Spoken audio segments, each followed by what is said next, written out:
So what's your favourite tool that people work with on the site? The trowel, because I think that's like an extension to the arm. For the bricks? Yeah. See, I know tools. Yeah, there you go. Early start or late finish? Early start. What's the best view you've had from a job site? Probably years ago when I worked up at Shaftesbury on Gold Hill, we had an opportunity to actually go up the church and look from the spire. So the view was stunning, so that was probably one of the best views I've ever had. One word your team would use to describe you? Passionate and demanding. That's true. But And if you weren't in construction, where do you think you would be? probably going back to sitting in the tractor and listening to the radio all day, and less stress. I'm Sam, And I'm Erin. and this is Dorset Council's podcast, Invisible Impact. Because the work we do may not always be visible, but the impact is anything but. So, we're joined today by Kevin. Do you want to introduce yourself quickly? Yes, I'm Kevin Davis. I'm the construction manager for the structures and look after all the bridges and structures all around the county. So, what does your role actually involve for people who maybe have no understanding of any of it? Okay, so basically I work with a lot of engineers in the county, in Dorset, and look at what jobs that are coming up, what schemes are going to be needing to be done throughout the year, and then I've worked together with them, putting stuff together, putting the project together, looking at the best options, getting involved in the early design, which saves the council money. Basically then I'll get the job up and running, working with my team, and then hand it over to the team and they go out and deliver, and then I would just sit there back and not sit back, basically then if a problem arises they come to me and we work together to solve them problems, because there is always a problem on a scheme, and that's how we work. But I try and let the guys that I work with and my team run that scheme like it's their own, to have a bit of ownership, and you get the best results out of your workforce by doing that. So yeah. That makes sense. Yeah. And how long have you worked for Dorset Council? I started back in 2002, so basically 23 years. Seen a lot of changes over the years. I actually started with Dorset Works organisation back then in Longburn, so I've seen a lot of changes. So yes, 2 decades. Yeah. That's a nice way to put it. I like that. Is there any kind of modernisation that you've noticed, maybe with tools or methods or things that maybe like, we used to do it this way and then this crazy new method came along? Yeah, so you got to look back, when I first joined, we get a piece of paper, there's your job. Now we've got Confirm and people go out and it's all electronic. I've seen some massive changes, hand digging was done back in the day. Now most of it's done by machine, so yeah, health and safety has improved dramatically since I first joined the council. So yeah, which is good, It's good that you put that bit. and also, like, sounds silly, but when we come, like, it was short sleeve jackets. I can remember the days where we just wore a flash jacket, no t-shirt. Well, we wouldn't do that today, So yeah, things have changed. Yeah, so good. It's good for the good. Yeah, that's great. And that, I guess, with that change, there's development and opportunities. And that's right. Well. I was lucky. I started a grade 4 back in the day. So, and basically I've seen the opportunities when I come here. Then I thought to myself, I set myself for being a supervisor. Again, when we had things changed, that role was done away with, and that was amalgamated with site agents. So then I thought to myself, that's a bit more of a bigger role than I want to do, but I still persevered and done it.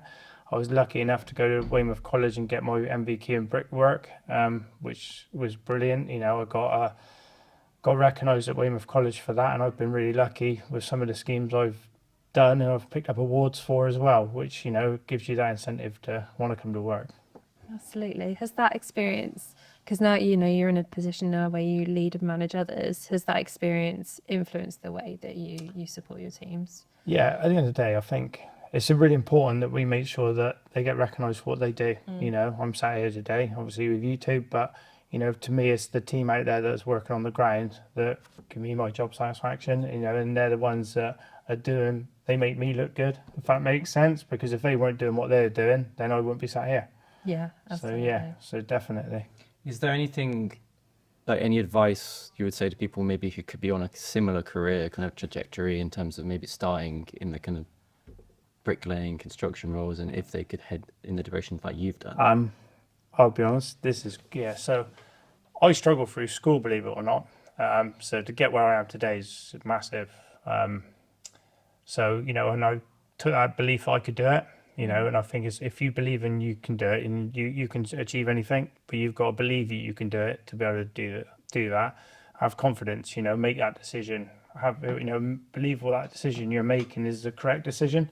Because if you don't do that, again, then you don't have that trust in yourself, your abilities to do your job, So, I make decisions every day, maybe they're right, maybe they're wrong, but you learn from their mistakes. And there's something that I got taught. We all make mistakes in life. Yeah. Basically learn from that mistake and try not to do that mistake again. And I say that to my team, if we all make mistakes, it doesn't matter. As long as we're hold our hands up, but learn from it, try not to do it again. And I think that's massive. And someone told me that once, and I thought to myself, that's a really valid point, and I stick to that to this day.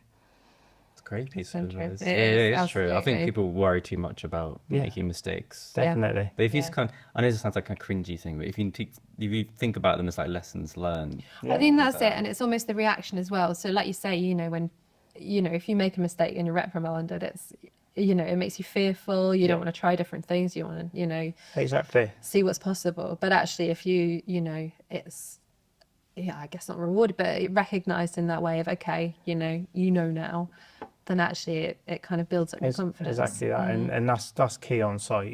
To all the guys, we've made mistakes. There's it may be something minor, it could be something big, but at the end of the day, we rectify that problem and we learn from it. And we make sure that everybody's aware of that mistake we've done. So nobody's perfect. Yeah. I mean, you probably have that with your daughter as well. It's like very early age is important to kind of make sure that they know mistakes aren't a big so thing. True. And you see her like just get so angry at herself because she's made a mistake, and it is that kind of you've got to you learn from these things. Definitely. And it's okay to make a mistake. Definitely. And I mean that kind of, I guess that leads to me just thinking about that bravery and being able to take risks and try things. That's something that you've brought to some of the projects you've done, that kind of actually trying new technology and new ways to solve things and saving money. Are there any situations you can share with us? Every scheme I look at how we can save money, and the best things are on the market for what we are going to do. When I took over the Bridge and Structures role back in 2019, I was up in a conference up in Coventry, and there was something we were looking at doing a invert in a bridge, so basically pumping the water out of under a bridge and putting concrete under a bridge. And this specific day, they were talking about scar protection, and there was this thing called rock rolls, and they're like a basket that's like a sausage full of stone. By doing that method, it was amazing that we didn't have to pump the river out, so we saved on pumps. We didn't have to dam the river off, so we basically saved on the dam. We didn't have to close the road, and we done it. So all the time I'm looking to see what there is on the market, what is out there that will work better for us as an organisation. And it's key in my role to do that. I've just had a big project in West Bay that, again, from a conference, and that conference was worth going to because I've learned something that I brought back to Dorset and we've used. And it's, again, I know we're looking at on another project at the moment, another method. So all the time is looking at innovation and what we can do to basically keep our costs down. And that's a big part of my job, because at the end of the day, I want to make sure that our budgets go as far as we can stretch them, and the more we can save, the more work we can do and rectify the problems that are out there. Absolutely. It's a bit like a kid in a sweet shop when you go to some of these conferences, and it's like, wow, look at all these kind of fancy kind of technologies and things. Because you lost me slightly with some of the things you said. I got what you were saying, but Stone sausage helps. Stone I think. sausage, It is, to be honest with you. Going there, and talking to people, you get to know people, you understand, different methods of doing stuff. It's key, a lot of our stuff we shatter concrete, and so by doing another method that we've just done at West Bay on the harbour, I've learned something from that we can actually do it a different way, and it saves time, and time costs money. So it's always, we learn every day. Every day's a school day, isn't it? Yeah, absolutely. Yeah, yeah. What would you say is the best part of your job? I think when things go well, and we get recognition for what we've done, people, if we finish a job early and you get that feedback, oh, they finished that, we got that road opened. It's that to me gives us great satisfaction. It does me, working with the team I work with some great people. Dorset Highways, Dorset Council is a family, really. People know everybody. You go walk through the buildings, and I get to meet people and have a chat. And so yeah, I feel part of the team within Dorset. Always have done. And I hope I always will do. So yeah. That's great. And I suppose, your work is quite visible as well. You're talking about West Bay and the number of people that was going to walk For past. better or and- worse? as Yeah, well, I was going to say closed roads. That's always It's true. Yeah, Yeah. it is. Basically, some of the stuff I've done, I know will be here one day that I'll show my grandchildren. I can stand back and say I've done that. Some of the stuff we've done is below roads. We dig a road up, you basically put a pipe or a culvert in the ground or repair a bridge, and then you tarmac it, and everyone goes, "Well, what have they done here?" So yeah, I have done some amazing projects. I was lucky enough back in 2015 to build Charminster bridge by the church to stop flooding. We were lucky. We picked up an ICE award for that. So yeah, I've had some great opportunities, and I hope they continue. Not for myself, just for my team. I think it's really important to try and promote ourselves in that respect, so that people can see what we're about. We're not just here to do pretty things. We're actually here to show people what we deliver out on the ground. I've seen a few TikToks and things of people with their partners in the car, and it's like, "Oh, I did that," and pointing out the window, like, "Oh, I remember when I did that." "Oh, did I tell you that I did that?" Are you one of those people as well? It's like when you drove, "Oh, I remember that bridge." Yeah, I do. I go around and say, "Oh, I've done that," and yeah, so It must really tie you to Dorset as well, because the reach all the way across the county. It's true. I actually found I would try and go away when I go on holiday. I would try and stay out of Dorset because I see enough of it. So yeah. So yeah, going out for a day, I go Dorset. I've done that last There's week. worse places to work, yeah. Do you have the opposite effect as well, as when you go somewhere else and you see things like, "Well, they've not done that well," or "that bridge could have been done a bit better"? Yeah, you do. I'm afraid to say, when you got an eye, you do pick up on stuff. So yeah, I think that just comes naturally, So yeah. Yeah. I have that. I don't know if you value, but I have that as well. But it's a bit harder, I think, because it's like if I see other adverts or people's marketing on social media, I'm like, "Oh, that's not very well. That's not accessible." No, but then and also I think with the council, you almost feel slightly responsible for everything. So if someone's talking negatively about the council, you can't help but feel like, oh, actually You do, yeah. taking You it do, to heart. Yeah. you do. So we heard you were called in to help on DIY SOS. So how did that come about, first of all? So back in 2017, I must have been. I went down to Plymouth and helped out on a build, and helped a family out. And then this year, I was lucky enough. I rung up one of the guys I work with, and they were doing one up in Bracknell. And I said, "I'm available. Do you want me to come up?" I just needed to get away and have a break. So I went up to Bracknell. And helped a family out, and there's a little boy called Ralphie. He's lovely. Basically, he was unlucky enough to get E. coli, and 2% chance of survival. And we basically tore the house to smithereens, and basically rebuilt the whole house. I've met some fantastic people, and I was lucky enough to be recognised up there for what I'd done. And then I went up, got a phone call, and I went up to Hull and basically Beverley, basically helped build a whole youth centre. When I got there, I got asked to go up and clad a building, and when I got there was no building. So a bit of a shock. I basically gave up a lot of my holiday to go and help families that are in need, and hopefully going to be going to look at doing a children in need build with them in the near future. So yeah, wait to see. But yeah, it's nice that they got a lot of respect for me. So so it's nice to see what I give back to families, and I see now Ralphie and how he's progressed since we've done the build on his Instagram account, and it's brilliant. You know, gives me great satisfaction knowing I was part of that. That's I was just thinking, for people that maybe don't know, can you give us a quick explanation? What is DIY SOS? So, so basically, families write into the BBC and basically express that they're in distress, and then they review their cases, and then they basically choose the schemes that they're going to build. So they basically go in and help families that have had, you know, horrible things happen to them, basically. So, you know, like Ralphie, E. coli, he's just a normal lad. You know, the families had to rebuild their whole lives around him. So yeah, so and that's what it is. So it's working with Nick Knowles and Chris, the plasterer, and yeah. So it's and there's a new team. So Gabby, who's the designer.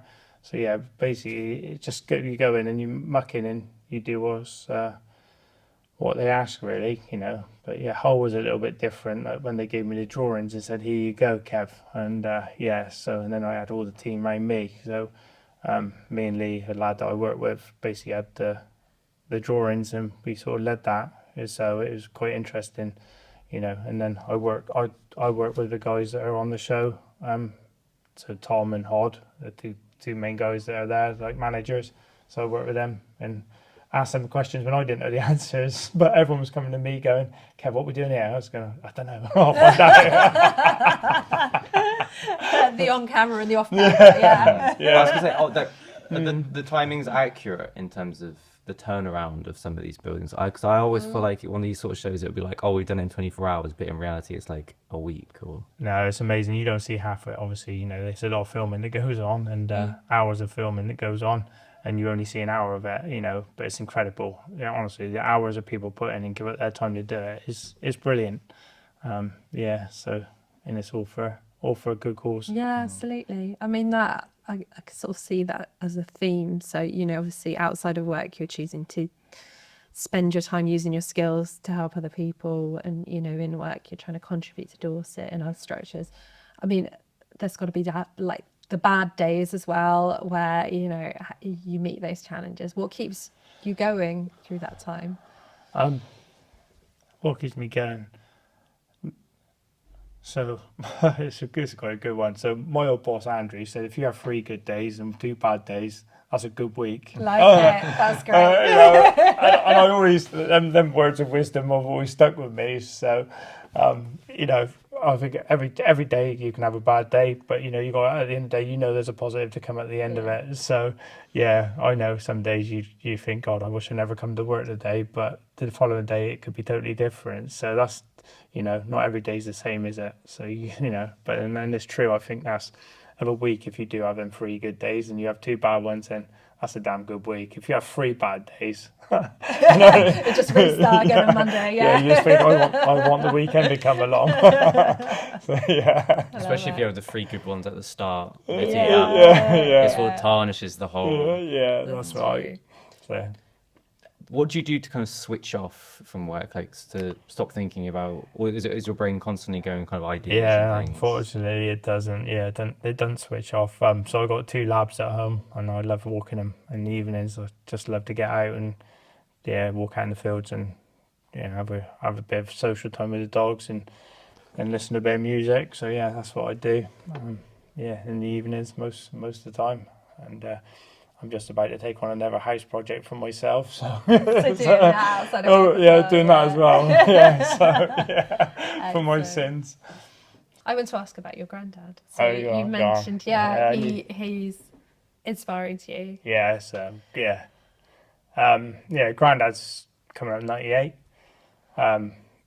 Absolutely unbelievable for his age. Still lives on his own. Yeah, cooks, cleans. He's just remarkable. Yeah, he's one hell of a bloke, you know. So yeah, he always listens to when you've got a problem. He's amazing. There. Does he have a lot of stories and advice for any problem you kind of come to him with? Yeah, I love listening to the stories. It's amazing, you know, some of the stories about when the war kicked off. You know, he had the farm back then, and all his mates went off the war, and he didn't. But they all come back. So just little stories you can sit and talk to him about all day long, but he's still got the wisdom, you know, for 98 is unbelievable. That's brilliant. And is there anything from him, that inspiration, that's kind of inspired the way you work or lead your teams? He always says to me, "You're a Davis, and we're always grafters," and I think that's. I wondered if that would be. And he's right. You know, I mean, Yeah. we've always been grafters. My granddad was a good grafter. You know, he had the farm and he worked a lot of hours. My dad was a partner in the business. So yeah, basically, you know, they're both grafters. My dad's still a grafter. Does a lot for the community as well where he lives. So yeah, basically, you know, it's just in the blood, I think, that we are grafters. Brilliant. So You yeah, get and we what do you a put lot. in. Yeah, and we do a lot. Dad does a lot for the community. My granddad used to. So yeah, I think it's in the genes. So what's one thing you kind of wish people understood more about what you do, what the team does? Maybe they don't see if it's behind the scenes. Yeah. So all right, let's go back to that. Yeah, one of the biggest things I think my team do is protect our heritage around Dorset. You know, we don't just do a concrete structure. We look after all the Grade 2 listed structures. We do a lot of stuff to protect the heritage of Dorset. And I think it's really important. It's really important that a lot of people need to know what my team do. You know, so if there wasn't that bridge, there'd be a long drive round. You know, and if that wall falls down, that's a road closure. Or if West Bay Harbour wall falls in, then that closes the footpaths. So it's really important. What we do is really important for the community of Dorset to keep it moving. You know, so, you know, we don't want to disrupt the roads like we have to sometimes, but it is key because if that bridge wasn't there, then, you know, it would be massive. You know, imagine Sturminster Newton, you got, you know, the big Sturminster Newton Bridge, Yeah, the diversion for that, Weston. I was thinking Del Weston You at know, the moment. Yeah, you realise, don't you? Yeah, that's a big diversion. So some of the structures that we got within Dorset are really key to our movement. So just understanding that we do our stuff to basically protect them heritages that we got and keep Dorset looking stunning. You know, we have Yeah. got some beautiful structures, around 2,500 structures within Dorset. You know, and we've got some of the most iconic things in, you know, bridges in Dorset. You know, White Mill is one of the most oldest bridges. I will mention Wallbridge, you know, it's an old bridge, but it's there, you know, and so yeah, it's nice that we can look after them and make sure we protect them and keep them up to the standard they should be for people to use, and hopefully they last for a lot longer. So. I think people I'm guilty of is underappreciate bridges. I was thinking that. So it's almost like if you're doing your job, then actually we don't notice because we get to where we need to get. The thing is, you drive over them. Yeah. You know, you drive over a bridge. You know, you don't realise what's below. You know, the height of Der Weston is immense. You know, it's not a.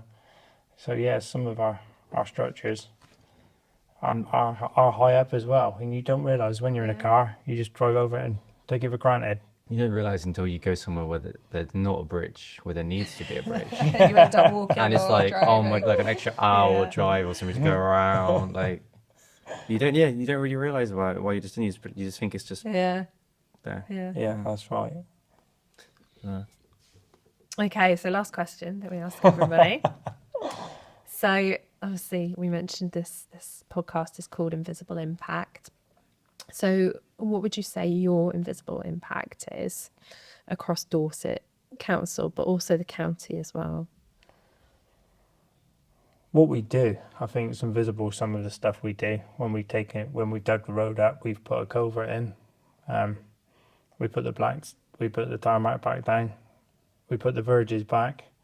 People can't see what we've done. You know, it's invisible. It's just the road. You know, what goes on underneath that road is, you know, the bit that's invisible, really. So yeah, I think what we do generally, you know, a retaining wall is a retaining wall. People can see the finish of a retaining wall, a parapet wall. But when we're actually replacing culverts or doing work underneath to structurally support them or underpinning, people don't see that. So yeah, it's definitely the visible part of our job. It's the best example of invisible impact because, like we were saying, like if you do it well, no one notices. And another part of the I mentioned that it happens, in the middle of the night and no one sees it. We also manage the gritting on the network. It's a part of my job. In the middle of the night when everyone's tucked up in bed, we're out gritting the network. It's a big part of what we do as an organisation. We have to make sure the roads are safe for the morning traffic.